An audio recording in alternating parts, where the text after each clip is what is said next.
This is Agent Provocateur with Allan Walsh and Adam Wylde.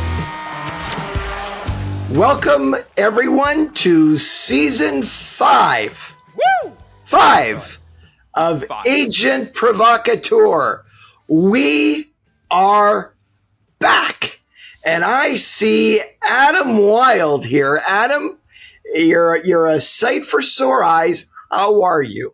I'm good. I've missed you this summer. I know we got Allan and I got the chance to catch up, I think, once. But Allan, you were busy this year. You had obviously you had a bunch of stuff to take care of in the off season, and then you went on a trip. Europe with the family again, right? I spent 3 weeks in Europe, in Czech Republic and Germany, doing work, and was there for about 9 days total. And my daughter was doing a summer abroad program in London with Berkeley. I flew to London from Germany, and my wife met us there, and we spent some great time with our daughter in London. Went up to Scotland and spent time up there, the three of us. And then we flew to Dubrovnik, Croatia, which is one of the great historic magical, mystical cities of Middle Europe. And our son flew directly to Dubrovnik from LA, and we were together as the whole family 4 unit again. We spent 8 days in Dubrovnik. It was unbelievable. And then my son and I flew to Amsterdam. My wife and my daughter flew back to London to shut her down and get her back home. And then I flew to Montreal for Flower's retirement party, something we'll talk about a little later. Mm-hmm. Which was a very special night. We are going to hit on that. But, Allan, we had a whole show sort of planned for what we were going to do when we came back, right? We talked last week. We had the show ready to go. There's some really juicy stuff in this. And then yesterday, well, I guess a day and a half ago as of this recording, Pablo Torre from the podcast Pablo Torre Finds Out, formerly of ESPN, now just doing his own thing. Now, people said he wasn't a journalist, and he got a lot of criticism for not being a journalist. We've seen his podcast, yep. And everything he is alleging, not proven, but alleging, seems to be very well researched. He's got the receipts. And yep. He's waving the receipts. But go yep. ahead. Well, and so I by now, unless you've lived under a sports rock, the Kawhi Leonard Los Angeles Clippers and a tree planting company that apparently allowed the Clippers and Steve Ballmer, their owner, a 6th richest man in the world, to circumvent the NBA cap. Now, I'm going to give a really Allegedly. And everything in this video is alleged because none of it's been proven in court. But what I'm going to give here is just a quick sequence of the base level stuff. And then we're going to get into sort of the details because I know you know this stuff inside out. But for anybody that doesn't really fully understand what's going on here, the Clippers got Kawhi Leonard on his second deal with the Clippers. So this is not the 2019 deal where he left the Raptors. This is a couple of years later. I believe it was 2021. And they got him at a really healthy discount. He could have signed for 2 years and then come back and sign for 2 more years at $100 million more. But instead, they got him on a 4-year deal that kept them able to bring on a lot more talent than they otherwise would have and kept him away from a Supermax deal. And the NBA cap is much different from the NHL cap. But what you need to know is essentially in the NBA, the star players make the maximum amount that they can make. Always, always, always. Guys like LeBron used to sign, and we've talked about it on this show, Allan, rolling 1-year contracts as the cap went up. So each year he could be at the max. And so what we see with Kawhi is him sign up by his standards, a pretty reasonable deal. And what Pablo Torre was able to find out, literally the name of his podcast, was that there was a company, and the company is going through fraud proceedings. The CEO's had to resign. He's under investigation. The company's under investigation. The company's in bankruptcy. Yes, and the company's in bankruptcy too. And during the bankruptcy proceedings, the public creditors are listed. So everybody that the company owes money to is listed publicly for the record. And one of them is Kawhi Leonard's LLC, his corporation. And it's $7 million owing. And so the rumor is, or the alleged thing is, that they were paying him $28 million over 4 years. That's the understanding I have, for a quote unquote, to quote The Sopranos, a no-show job. A job that essentially he doesn't have to do anything for. It was supposed to be they had it in the marketing budget. Pablo Torre was actually able to get 8 or 9 people from this company going through bankruptcy proceedings to talk about this off the record, or on the record, but their information obviously being protected. Their identity was protected. Yes. Yes. So Allan, this is, if it's true, there's one more detail that I think is important too. There was additional $20 million in stock option compensation, but the stock options never were liquid. So that portion of the deal did not translate into any revenue directly into Kawhi's LLC. Right. But there still was a 20 million stock option allocation. The total value of the deal was 48 million. And Steve Ballmer, who is the owner of the Clippers, allegedly put as much as $50 million into this company, and they were sponsors of the Clippers. Am I correct on that one? Correct. So that all 48 and 50 million are pretty close, Allan. And so I guess the rumor today, and this is unsubstantiated, but the sources are leaking, is that there's panic around the NBA head office. Because this is the 6th richest man in the world. Other owners are probably freaking out going, how do I compete with the 6th richest man in the world if he's going to circumvent the cap? And this looks bad for the NBA generally. Where do you want to start with cap circumvention? Because your words to me before this show started was, this could be the end of caps as we know it. What do you mean by that? Well, clearly the only reason this deal was structured the way it was, or even exists, if the allegations are true, is this is a pure salary cap circumvention, right? This is an owner, allegedly, feeding money into a player's pocket without it being part of the team salary cap. So he can spend more money on other players on the books and pay millions and millions of dollars off the books. There is an allegation that Kawhi or his representatives or people speaking on his behalf sought $15 million from Larry Tannenbaum before leaving the Raptors. The whispers I'm hearing today is that there are some other deals in the NBA involving other top players and owners on other teams that are now being investigated as well. There are some about Jalen very Brunson. suspicious contracts where players took less, and now they want to know why they took less and whether there was any payments on the marketing or endorsement side tied to ownership. But why is this potentially the end of the salary cap?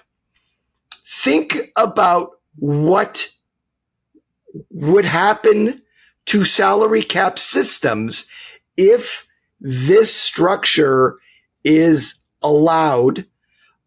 There was a player on the Minnesota Timberwolves, and the Timberwolves were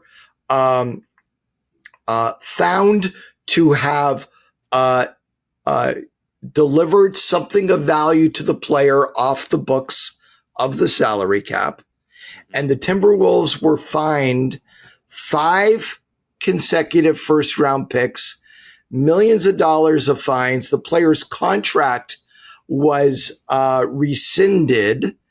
The general manager and the owner were banned from the league for a number of years.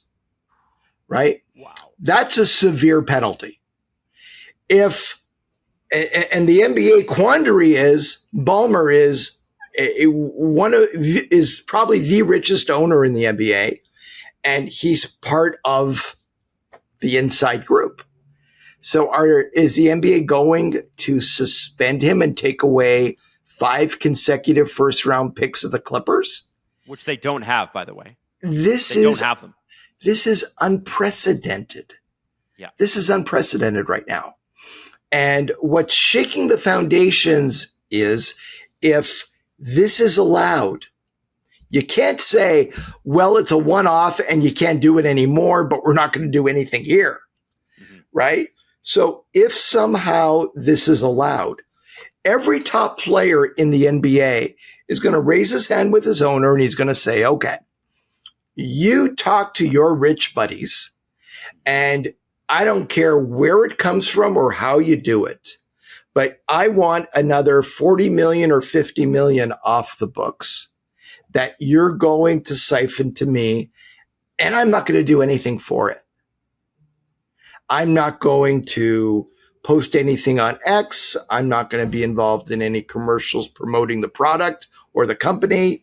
I'm not doing anything. I just want that money. So as many people in Toronto might well remember, there was a time when Steve Stamkos became an unrestricted free agent. When Steve Yzerman was the GM of Tampa, they had made a final offer. It was rejected. Stammer was going to unrestricted free agency and had a formal meeting with the Maple Leafs.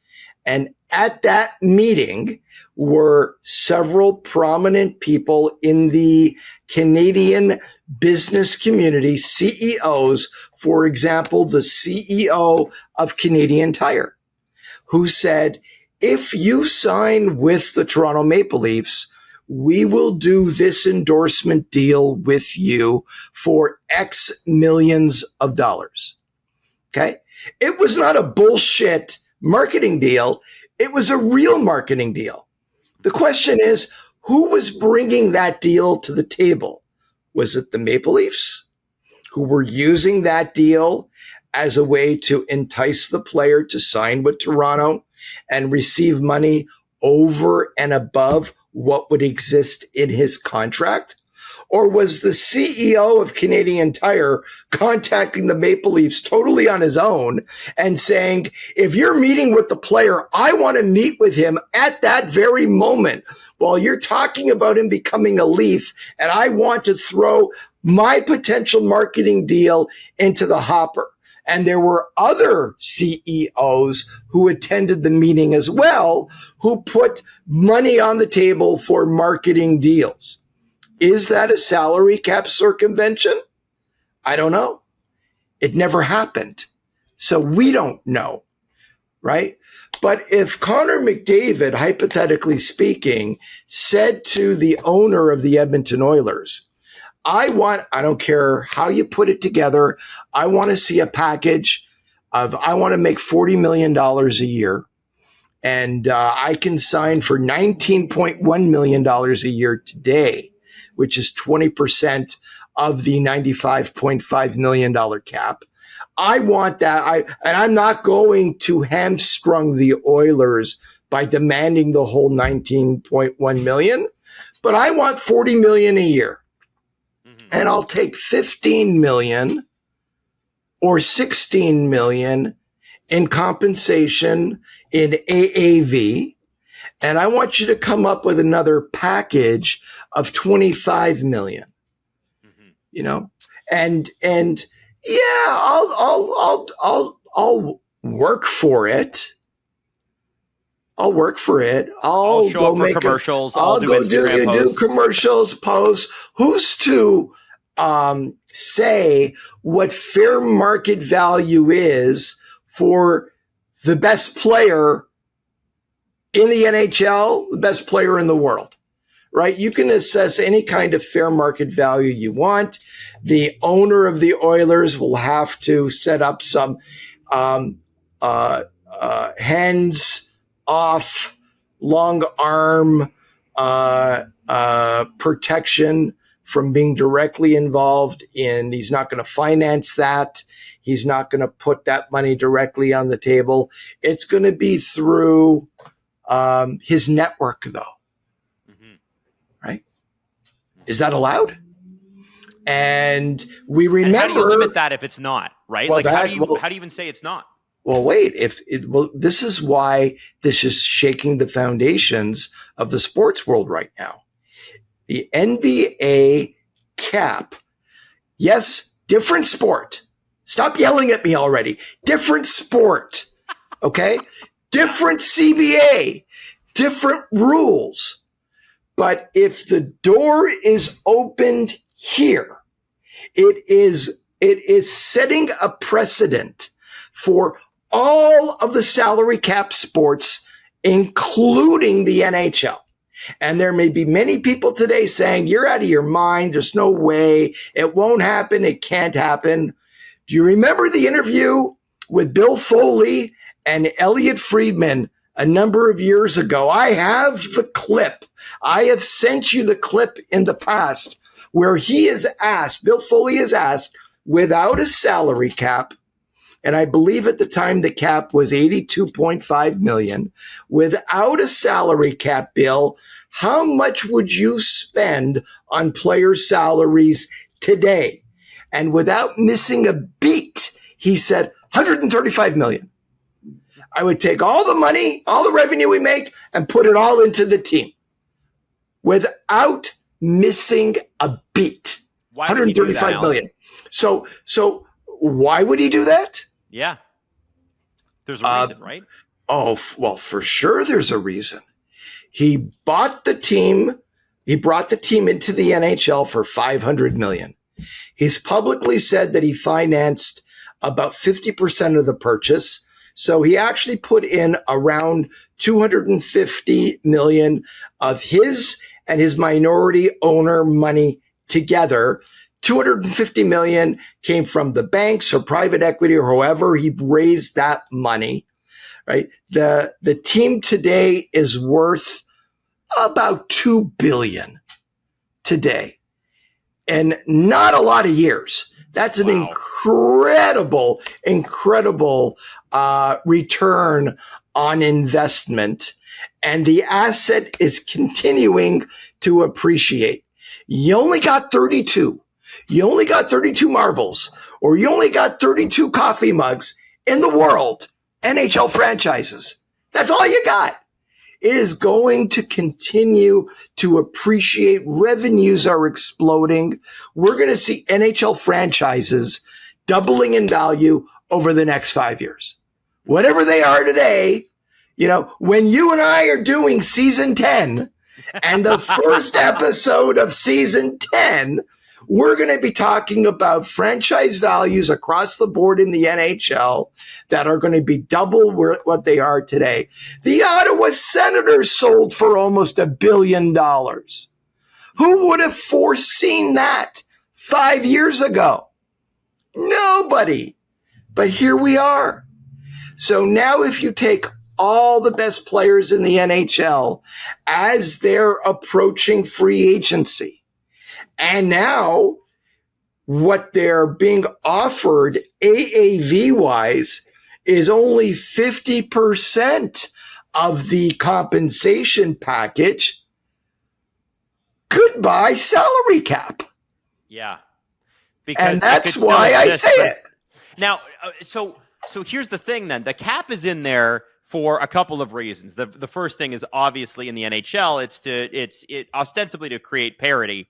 That's what they sell to fans. What it really is there for, Allan, is to control expenditure. That's what creates the value. The triple hard cap, as you always point out, is there so that the owners can maximize their value, and they've seen massive returns specifically in the last 7 to 8 years. Hear me out. COVID.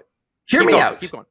The only reason we have a cap. What a cap does, allows teams to pay players what they otherwise would not be paying them. They would be paying them more, right? It artificially restricts what a player's true market value is. Yep. Right? Owners are there, ready to pay more. If Connor McDavid were a free agent July 1 without a salary cap, what would he sign for? Oh, man. You would know that better than I would. You know, upwards of 40 million. Wow. Some team, whether it's the New York Rangers or the LA Kings or the Chicago Blackhawks, or maybe even the Edmonton Oilers, would put $40 million on the table to sign him. But they can't because there's a cap. And people say, that brings parity. What parity do we really have when the band between the top spending teams in the NHL and the bottom spending teams in the NHL is about 25 million on the books, but really there are teams using LTI contracts to get to the cap floor, right? If you really wanted parity in a salary cap system, you would tighten the band between the upper limit and the floor and tighten it to within 10 million, right? Any band greater than 10 million, and your whole argument that the salary cap breeds parity is exposed as total bullshit. It is nothing, has nothing to do with parity or cost certainty. Fuck right off. What it does, it is allows teams to pay their greatest assets in a controlled environment less than they would otherwise pay those players. That's it. That's your triple hard cap. And Allan, you know, there were teams like the Arizona Coyotes who for years had Pronger and Datsuk's contracts on the books. So they were spending below the floor because of LTIR. Why would Carey Price's contract be traded right now? I don't know, Allan. What do you think? It couldn't be because people are trying to get around the rules. And listen, I'm all for getting around the rules. Like, I'm a Formula One fan. One of the things in Formula One is they set the rules, and it's teams' jobs to go, well, they left a loophole there, and they left a loophole there, and they left a loophole there. That's, you know, Lou Lamoriello, Loophole Lou. I'm sure he doesn't like that nickname. You might know that better than I do. But, man, if there's somebody who was the best at finding those out, it was Lou Lamoriello. And what the NHL has done in the past, Allan, that I've noticed is when they write a rule incorrectly that leaves some bandwidth there, oftentimes they'll penalize a team because it wasn't in the spirit of the rule or something like that. I'm curious about the NBA here because, you know, obviously there's you mentioned the Minnesota Timberwolves situation with Joe Smith in 1988, 1999, or sorry, 98, 99, not 1988. And that happened. The question I have now is, in a world where billionaires never get any sort of comeuppance for anything that they do, which is what we're living in, what power does a guy like Adam Silver really have? And how much does his decision-making affect the billionaire owners of the NHL and Gary Bettman's ability to put a stop to this? I'm assuming Gary would at least publicly want to put a stop to this, even if he really can't stop it. Like, I don't know what about this is legal if the player shows up and does the marketing. I don't know what's illegal about it.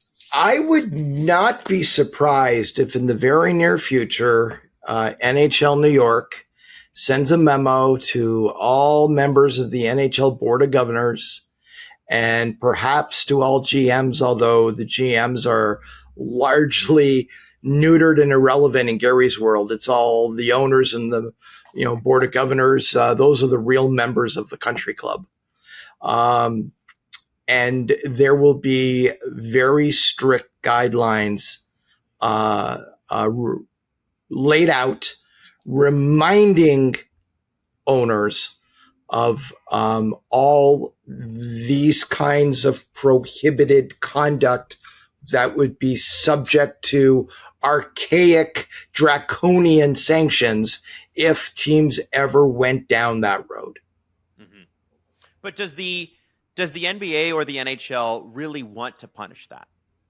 Do they really want that? Because that's the thing is it's like, oh, they'll do steroid testing or whatever. But leagues don't want to find out that a player's taking steroids because A, it makes the league look bad, and that's bad for the league. So, we'll do them, but we'll do them a couple times a year. And they don't really want to find the people that are doing that, allegedly anyway. So let me give you a scenario. Okay, give it to me.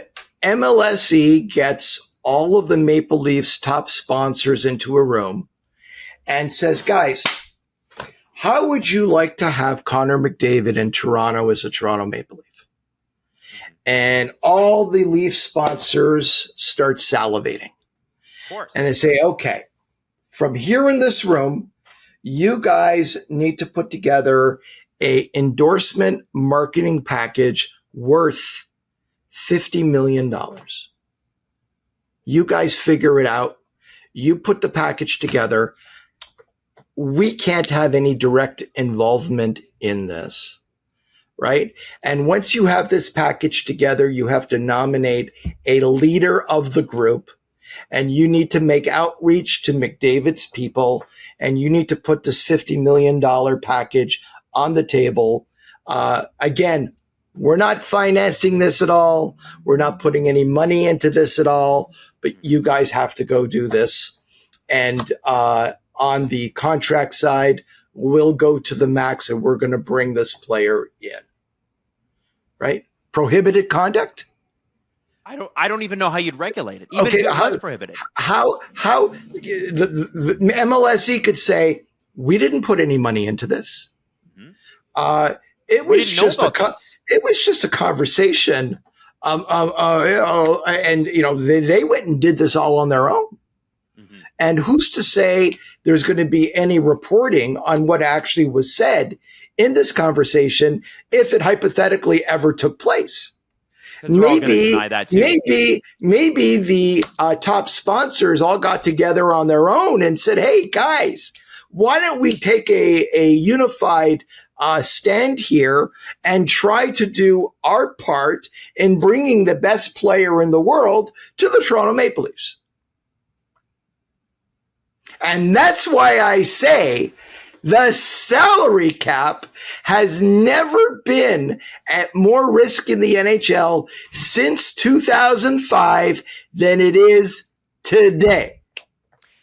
Allan, the situation with Kawhi is a lot closer to a scenario I'm going to put in front of you right now. Because what we're talking about with Kawhi specifically is something that the owner is directly invested in. Steve Ballmer put money into this company. The company is going into bankruptcy. The CEO is going to go, is in front of, I guess he's being investigated for wire fraud. But Steve Ballmer put $50 million into it.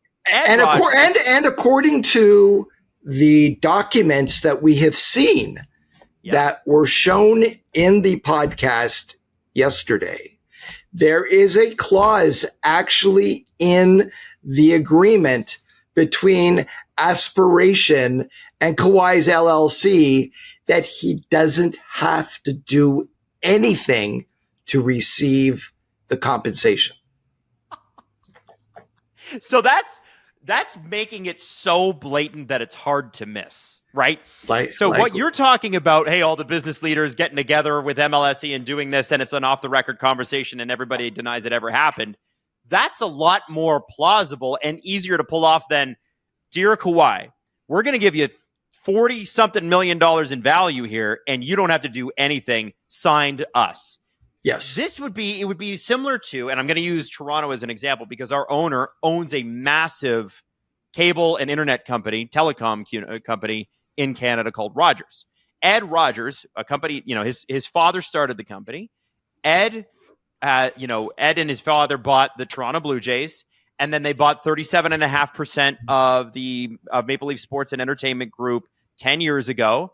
And then they bought out Bell, which also earned 37.5%. And so they're up to the, 75% or whatever it is. And it would be akin to him saying, okay, Connor McDavid, you're going to come to the Leafs, you're going to make X dollars, but we're going to give you another $25 million in marketing with Rogers alone. And we're going to put it down on paper that you don't have to do anything. Right. You don't have to show up. You don't have to do Instagram posts. You don't have to do anything. That seems a bit ham-handed to me. So obviously, people are going to look at this. The corporate community, the sports community, they're going to look at this and go, well, here's a lesson. Don't write it down so explicitly. But I ask you, or write it down explicitly in a schedule or exhibit A and detail 50 things that the player has to do of value using his name, image, and likeness that he's granting to the company and ways the company is going to use it, assign specific values to it, and now you're covered. Right. What would Gary Bettman, what could Adam Silver do? What could Gary Bettman do? What could anybody do? I just don't know. Like, I don't know what you can say to that, especially if you espouse the views of so many of these billionaires who are free market capitalists. Exactly. I mean, I'm giving owners a blueprint on how to legally circumvent the salary cap. Have at it. Right. Do you think, knowing what you know about the NHL, I know NBA owners are a little bit different, or at least traditionally have been a little bit more aggressive. We have some NBA owners who own NHL teams. We do. Absolutely. But I look at, I don't know if you saw the Jerry Jones documentary on Netflix yet. Jerry Jones and the Cowboys thing. Some of the things, he's a very aggressive owner. The Buss family, when they owned the Lakers right up until last season, very, very, very aggressive owners in terms of being competitive, building the brand, trying to make it international, both well ahead of their time in terms of international branding. Are the NHL owners this aggressive? Are they willing, because the NHL seems to be much more of a monoculture, willing to take risks like that and risk other owners? Like Jerry Jones was sued by every other owner in the league, and they tried to take the team away from him, and he sued them back for 3 times what they were suing him for, and he won. And I wonder, is there anybody in the NHL? Are owners scared of other owners? Are they willing to take this risk? Are they an aggressive group? James Dolan one time filed a lawsuit as owner of the New York Rangers against the National Hockey League and Gary Bettman. There was a dispute between the NHL and Dolan over control of team websites, and he sued the NHL for $100 million, alleging the NHL in court documents was an illegal cartel. James Dolan signed his name to a complaint to MSG saying that the NHL was an illegal cartel. For years, I had a copy of the complaint on my desk. I don't know. I'd have to see what happened with it, but I kept know you it recently on my moved offices. It's I kept it on my desk for years. So there are and the other thing is this that everybody needs to remember now: the NHL collectively had 6.6 to 6.7 billion of defined revenues, HRR, last year. There is another several $100 million of revenue, which is outside of HRR, but exists and it's real. That's a discussion for another day. But the projected HRR for this coming season, 25-26, is about $7 billion. So we're now talking about a $7 billion industry where every single team has a franchise value of at least $1 billion. And as I said, every NHL franchise will double in value over the next 5 years. So we're in a different realm now. Yeah. The NHL is in a different shops. realm. Yes. This is not a mom and pop operation anymore. And they all got there by being aggressive in their businesses. Yeah. Right? Okay. Real interesting. Now, I'm asking you to predict the future when I ask this question. So I'm not going to hold you to it. It's an unfair question. This is like the old Johnny Carson Carmack, when you do this and you tear the envelope open. What do you think happens in the NBA here? Where do you think this goes? Do we get a settlement? Like, you're a lawyer, Allan. Do we get a settlement here and nobody talks about it and it's sealed and we never hear about it again? Or is this played out publicly with a huge fine and draft picks and compensation? How does it voided contracts? What could this be? I think there's going to be an investigation. And this had been previously looked at by the NBA because there were whispers and allegations. And I think there's going to be a reinvestigation. I think people are going to be re-interviewed. I think a lot of the people involved in aspiration are going to be the people that we saw speaking on the record with hidden identities are going to be sought out, and they're going to seek comments and testimony from all of these people. And I think the NBA is going to aggressively look at whether there are any other situations where this could possibly have occurred. Silver may send a letter to all NBA owners saying, I want you to voluntarily disclose if you're aware of any situation where any of your players have had any marketing deals that could be in any way tied to any of your companies or companies you've invested in, and see if there's some voluntary reporting out there, which would make consequences for something that turns up later even greater.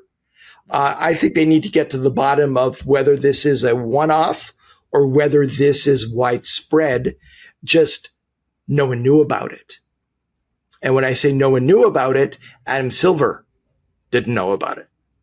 So I think that's the first level of inquiry. And until you have all of that information, I don't think you can make policy or make decisions on the future. But what I'm saying now is no matter what happens really in that situation, there is a way to structure something that is legally circumventing the existing salary cap per the wording in the CBA. Now, you mentioned New Jersey.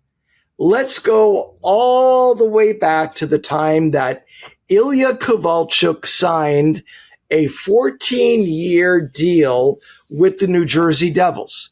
Mm-hmm. There was nothing in that contract that directly violated anything in the CBA at the time. Right. Not one thing done by New Jersey directly contravened a CBA provision.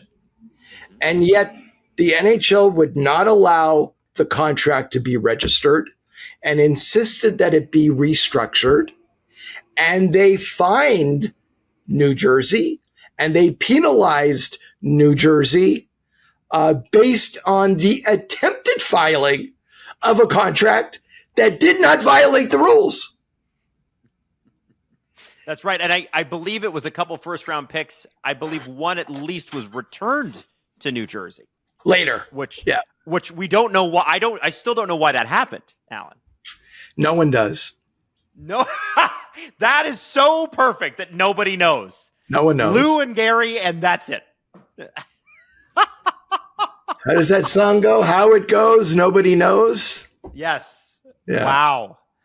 So this is, man, I'm curious about this. I really am, because I think if the NBA does nothing, to me, Allan, from the outside, and I could be wrong here, Adam Silver is a guy that most decisions he makes, I see the wisdom in that.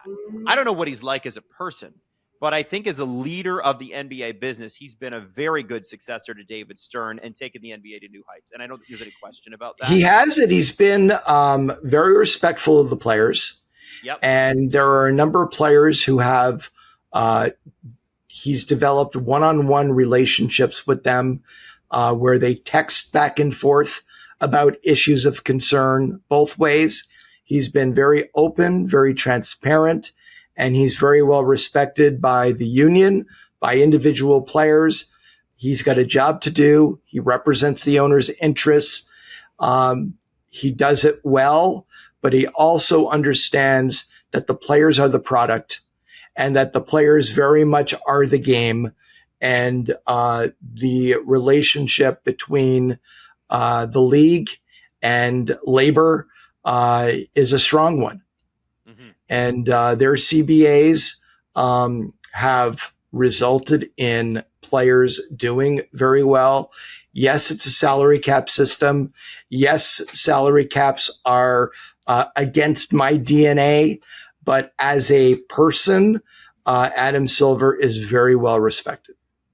And so if nothing is done here in front of the public, perceptually, does it weaken the status of not just his office as commissioner, but also all the other ones? Because the NBA in so many ways is the leader. I know the NFL is, far and away the revenue leader. But the NBA, for all the other sports, is a little bit more in line with playing a lot of games and having multiple tournaments and international play and all the things that becoming global brands.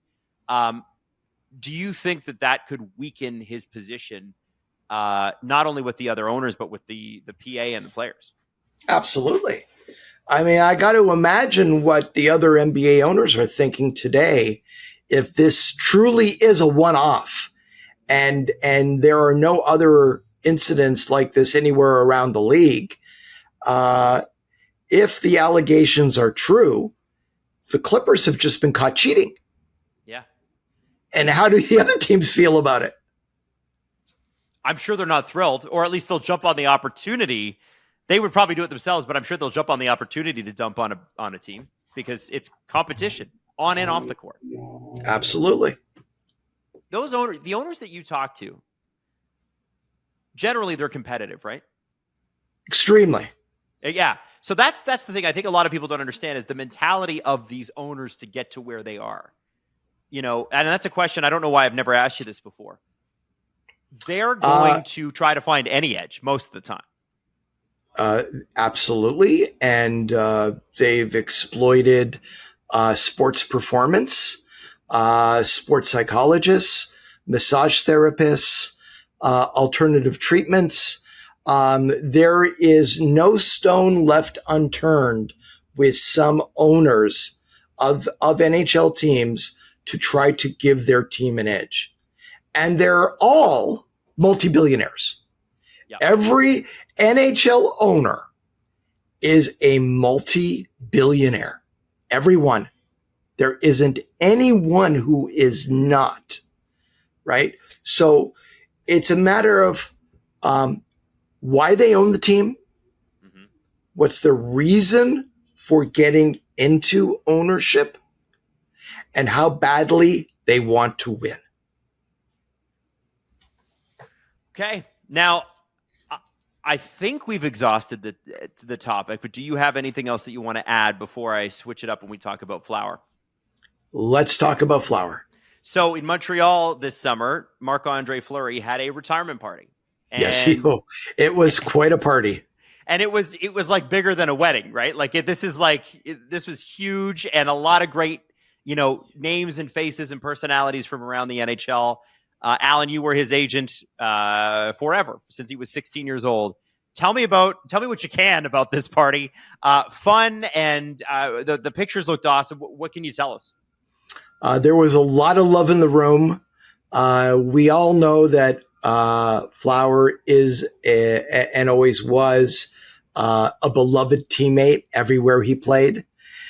So on the teams that he played on, where he spent some time, there were lots of players who were there from the Pittsburgh Penguin days. And it's funny, when everybody first arrived and you looked around the room, there was the Penguins group over there. There was the Wylde group over there. There was the Vegas group over there. And a couple of people were like, oh, look at them. They're all in their own little worlds there, you know? But for me, one of the most memorable seasons and memorable moments was the '09 Cup win. And to see longtime client Pascal Dupuis there with his wife, and Max Talbot there with his wife, and Chris Kunitz there with his wife, Colby Armstrong being there. You had a group, Jocelyn Thibault, although he wasn't part of the '09 Cup team. I mean, they were all there together and celebrating Flower. To see the Vegas group there was awesome. And a lot of Flower's teammates over the last couple of years from Minnesota were all there as well with their wives. It was an amazing party. It was an amazing celebration in an incredible location. There was video playing on these giant screens, and I mean giant screens, of different moments from Flower's career on the ice, including the last 6 seconds of the Detroit-Pittsburgh game in '09 with the famous the save against Nick Lidstrom. There was a running video of probably the top 20 saves Flower made in his career, including the glove save in Vegas against Toronto. That has been somewhat immortalized since. So I was blessed and honored to be part of Flower's life for so long, and to be there on his journey throughout his career. And I felt very blessed and honored to be at that party that night in Montreal. That's very, very cool, Allan. And full circle moment for you. I guess, you know, now that era is well and truly over, right? We talked about it a lot last year, his sort of retirement tour and how special that was, and players and teams going out of their way to say goodbye and you know, do jersey swaps and those sorts of things. How do you think he's feeling now? Do you think, you know, I think Pens fans and Vegas fans and Wylde fans, you know, do you think he's feeling the itch? Like, is he going to come back as a commentator? I sure would be great on a podcast. Like, what do you think's next for him? Well, I think we can have him on the AP this year at some point to talk about his career. He was a guest once in our first season, and I think he'd be happy to come back again and catch up with us about what he's doing. I don't see him broadcasting. Okay. I definitely see him at some point working in management. In some capacity. I think it's important for players when they do retire to spend a year or two where they reorient their lives, spend time with family. He's got 3 young kids who are all involved in a lot of extracurricular activities that are going to keep him and his wonderful wife, Vero, very busy. And I think that once you have adjusted from the physical and the mental demands of playing in the NHL to decompress a little bit. I mean, this is going to be the first year since he was, 6, 7 years old, that he's not going to training camp and he's not ready to play a season. And he's 40 years old, 41 in December. This is going to be the first time he is not, a week from camp and gearing up for the season with the boys. Yeah. So I think that's going to take an adjustment. I think that retirement doesn't really hit a player until the season starts and you're not playing. Yeah.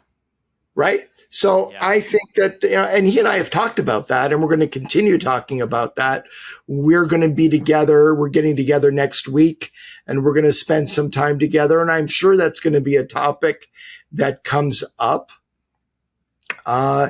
And there could be some surprises in his near-term future. You never know. Okay.